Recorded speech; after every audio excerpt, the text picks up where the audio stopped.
fun. Welcome to our newest exhibit at the Peoria Art Guild. We have Anna Fleming here, Until the Darkness.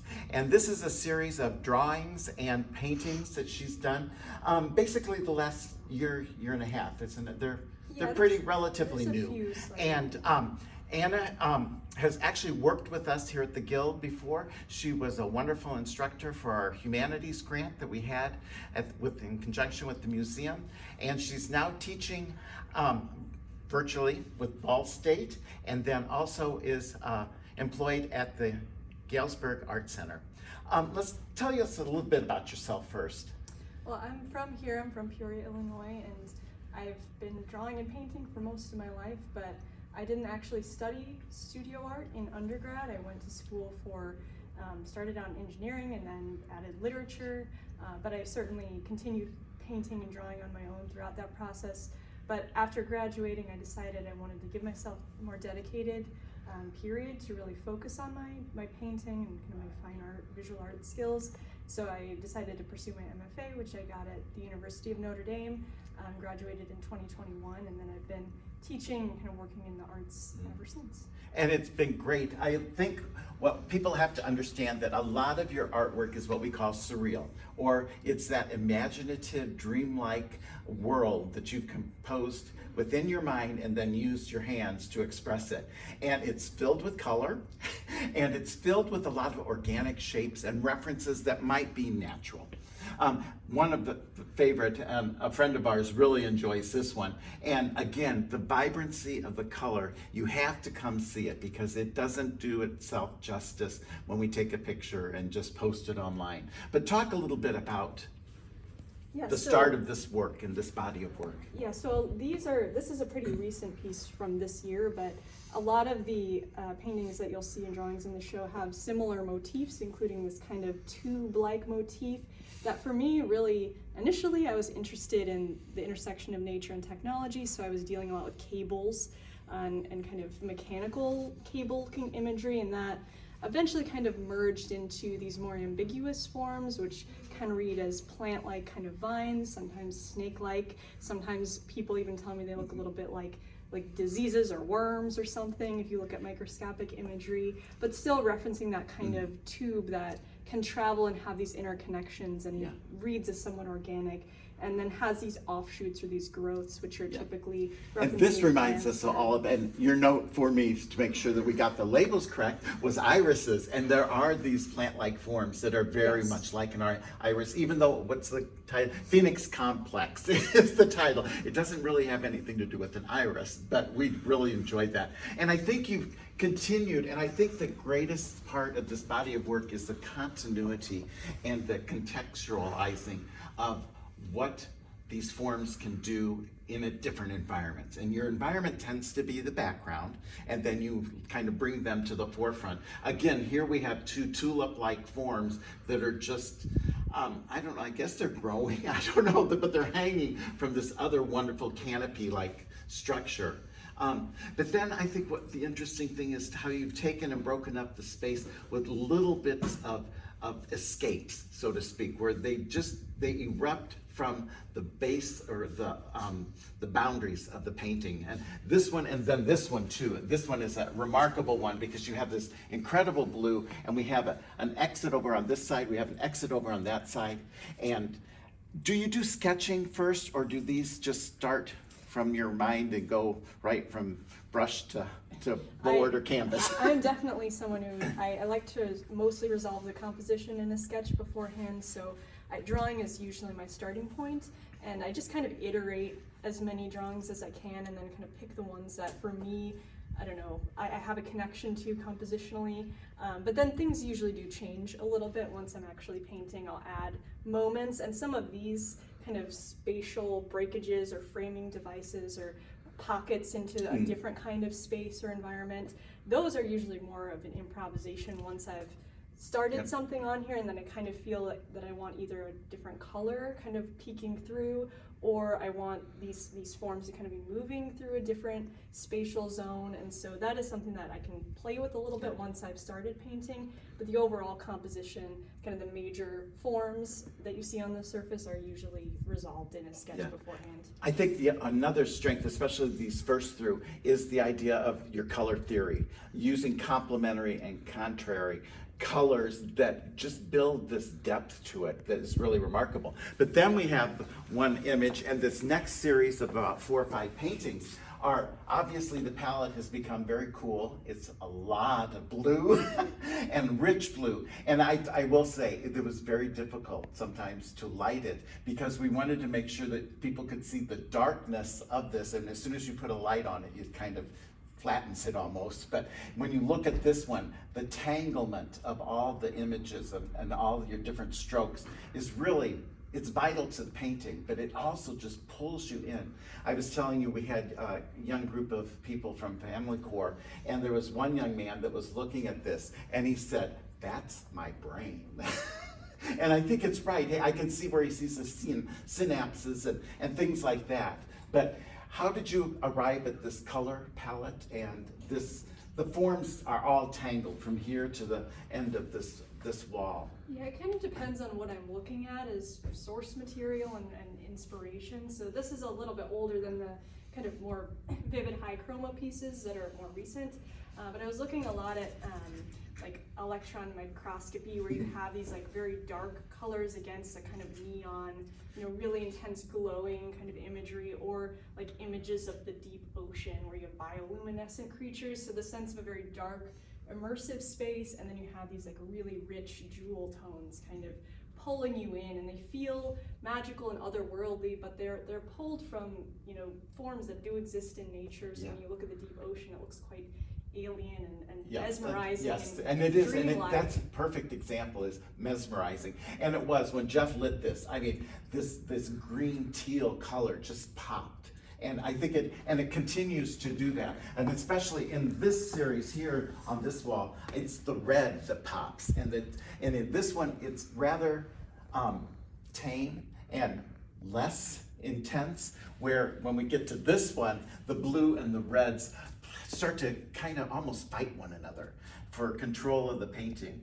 And this is a newish kind of image, I think. This wave that you have in its hard edge, but yet you get that wonderful rhythm to it. How did you do that? I think that's a good word. I like to think a lot about rhythm.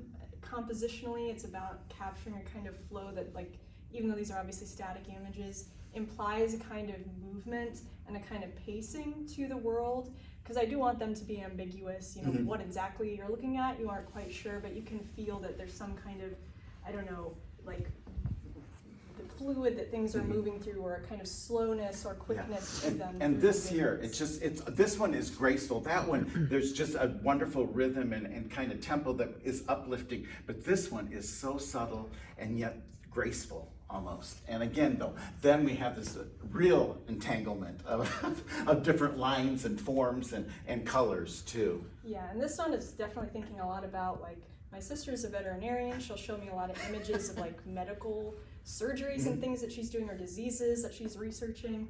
So thinking a lot about internal organs, blood vessels of the body, but also, again, kind of these moments when you look at like squid or something very diaphanous, like a jellyfish. Jellyfish in particular. Kind of playing with things that are solid versus soft, or transparent versus, you know, opaque, and trying to think about materials and textures as part of these kind of storytelling elements.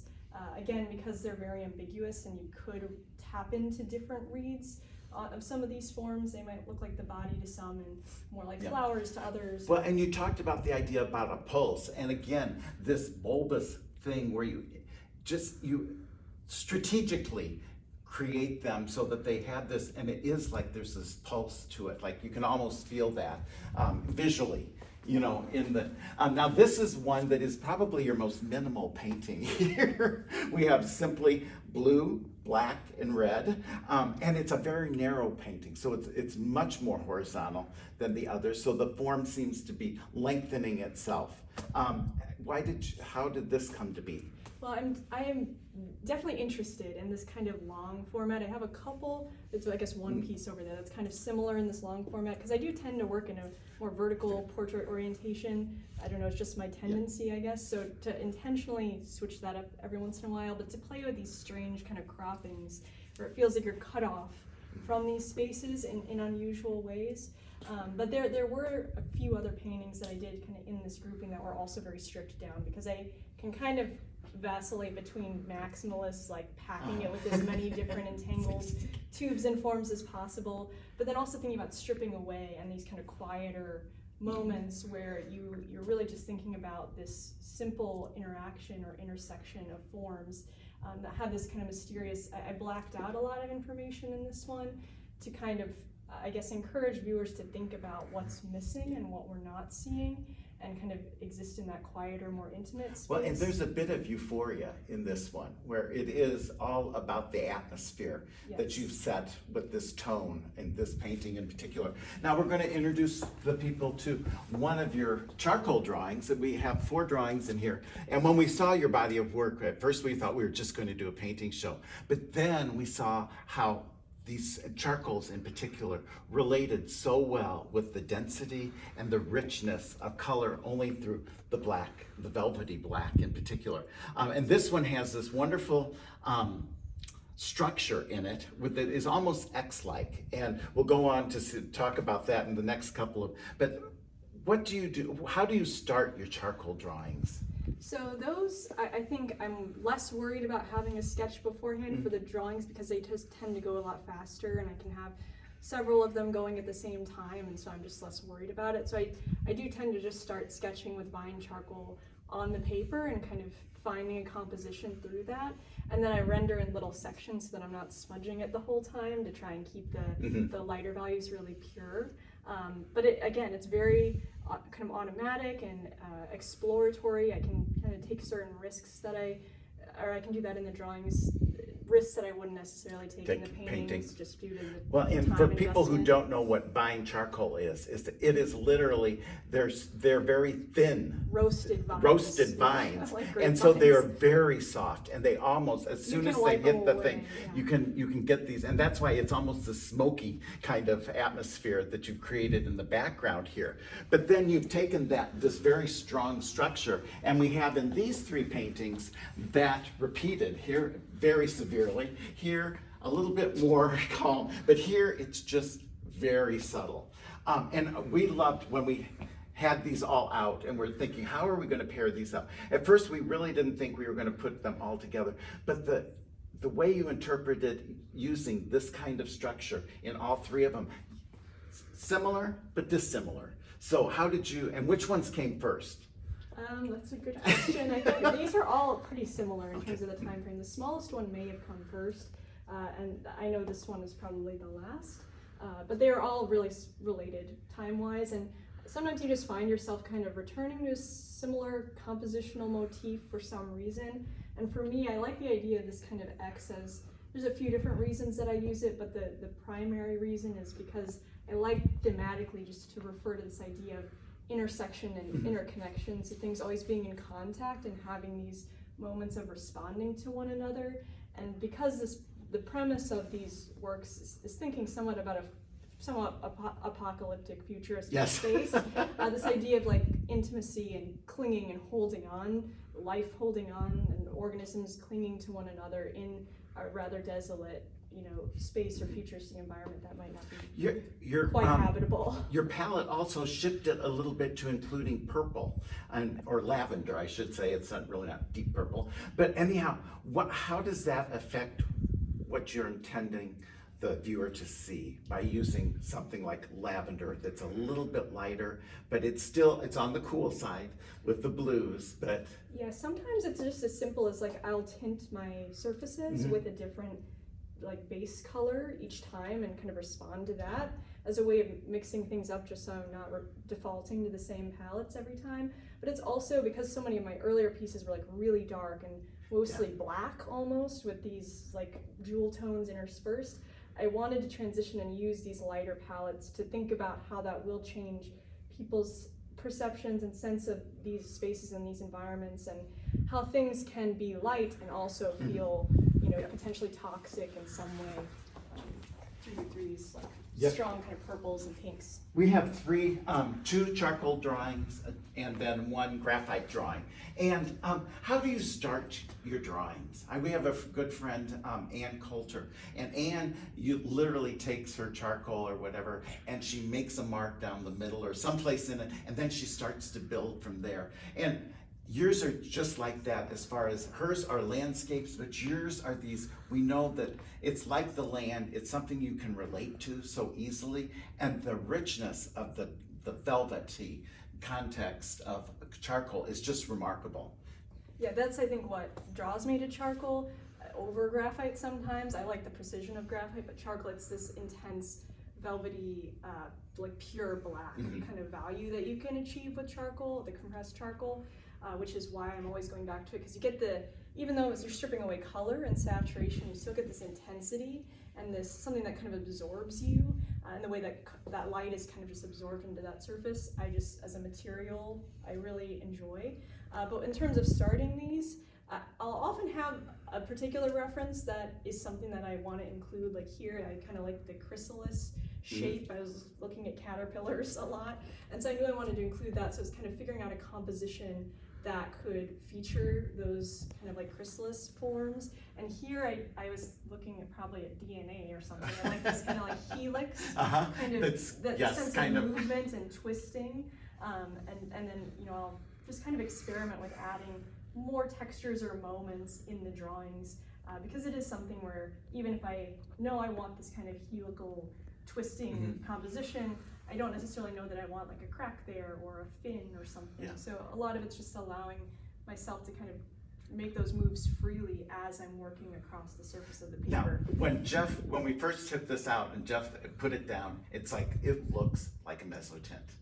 And for those that don't know, mezzotints you have a black ground and you are literally like using a burnisher, but you're like erasing the darkness to reveal the light. And the highlights here are just so strong. And the difference between this one and this one are great in the fact that the black that you get from charcoal is just, it's velvety, like we've been talking. Here we though have a wonderful thing, and this reminds us a lot of like what Anne does, where there's a lot of like weeds or plant life that are entwined together. And here you have all these wonderful lines and shapes that just become almost mangled, I hate to say it, in a very good sense of the word. Do you like working in graphite also? I do. I think it lends itself to smaller compositions for me, and there is something about the kind of metallic, like burnished sheen that you get when you overwork graphite that I do find interesting as well, just thinking about, again, the way that it kind of starts to reflect back at you when you look at it from different angles. But you can get just you can keep such a sharp point on a graphite pencil, so you can get these really tiny, like articulated moments that is very pleasing to me as well. You just don't quite get the same degree of contrast you can get in charcoal, but I like to move amongst them all, because I started out drawing with graphite as most of us do in school. Do you change up your hardness of pencil in the graphite? Yeah, I tend to use softer pencils in general. I'm like I don't typically go into the H's very much. I'm usually like 2B, 4B, and then like a 9B or something if I can find it. But occasionally you'll use the hard ones just for that ever so subtle, barely a breath of shading on the surface. Well, I just had an exhibit unnoticed, which were my drawings, but I strictly used number 2 pencils. So it was the hard, soft, and it was pencil. But in the same sense, just like you were saying, when I get down to really having no point at all, and I was burnishing almost the graphite onto the paper, and I think that's what makes some of these dark areas here that give it so much great depth. It really does. These 2 paintings are just really remarkable. There is such a play on depth in particular. We were teasing, Eugene was here, and we were talking about, we have this one that's over this one, then we have this one that's over this, but then this is over here. So we have like 3, 4 different channels of depth to this painting. And yet, what I find so remarkable in these two in particular is this hard edge that you have with this pattern that you created that's almost Cyrillic. It just is, it's wonderful. Yeah, I like in these playing again with like flatness and depth, but also these spaces that don't fully make sense and you're not sure why things are being cut off in certain areas or it's kind of sliding behind a panel in a weird way. So there's something more theatrical maybe about it in the sense of like sets, I don't know, and it feels like an artifice in a way. But for me, it just speaks to, again, it's like we think we kind of understand, but then something will break the logical kind of move, or you're not sure why it's cutting behind the surface. And these are just shapes that I've kind of been playing with, trying to find forms that I generate somewhat through like automatic drawing and seeing what shapes occur, but also kind of referencing this framing, this like symmetrical framing that almost very mirrored, literally mirrored, yes, almost to perfection. Yeah, and kind of, I don't know, creates this strange sense of like a performance, or that somehow these are being framed for us, which again, it's like, why would that be the case? So kind of playing with these paradoxical, I don't know, things that feel natural and artificial. Yeah, and they are, this is like I don't know what the correct name for this plant is, but it is very recognizable as a real plant. And then we have these, and happens in quite a few of your paintings, we have these little droplets. We have a friend, Anita Tuccillo, who did just, she did this whole painting, which was just water droplets. And it sounds very minimal, but it is incredibly difficult and intense to have to paint those. And you've captured that same look and that same kind of, I don't know, it's a texture, but it's not. We know it's water, and they look like little droplets. And I think it adds to the flat surface that we have of the clouded like atmosphere that we have in the back of this painting. And the same goes with this one. We have this wonderful atmospheric purple again, and then we pop with orange. And is this, when did you do this one? So this is this year, earlier this year, kind of at the same time of probably other orange moments that you see, or around the same time. But again, I think I was looking at some fungi or snails or something that had like these, again, these felt very fake, the colors, that didn't feel real, but these like really high chroma, intense, kind of neon, burning, molten like oranges. And so I really wanted to play with that color and kind of play against another color that, again, just thinking about the way that the color is kind of contextual, and when you place different colors next to each other, they seem to have this almost like burning intensity to them, and so this like muted purple just ended up being a nice there's actually balance. some tension almost between this shape and this rigid organic shape, but at the same time that line with the almost white, the yellow you've turned almost white against almost black blue, and so there creates a little bit of tension. And we have these last two pictures just to show it's a lot of the same, but I think, do you enjoy working small like this? Yeah, and I think sometimes it's just a necessity, you know, if you're waiting for a larger piece to dry, and I have a small studio in my apartment, and so, you know, switching to something small gives you the ability to work on multiple pieces at the same time, but it also really focuses you, and you can kind of really pay attention to rendering every single like well, a square little inch of the experimentation that it doesn't necessarily mean if it goes awry that you have to start all over or anything. Yep, and I that's think true. though what's great about your smaller pieces is that they still represent what you've intended with your larger ones. We have this wonderful kind of veil of color here, and we have this very, very strange organic organ-like image here. So they're really remarkable, and we just thank you so much for sharing with them. The work will be up through the end of the month. Please come and join us. We're open Monday through Friday from 9 to 4:30, and on Saturdays from 9 to 2. And admission is always free. Thank you, Anna. Thank you.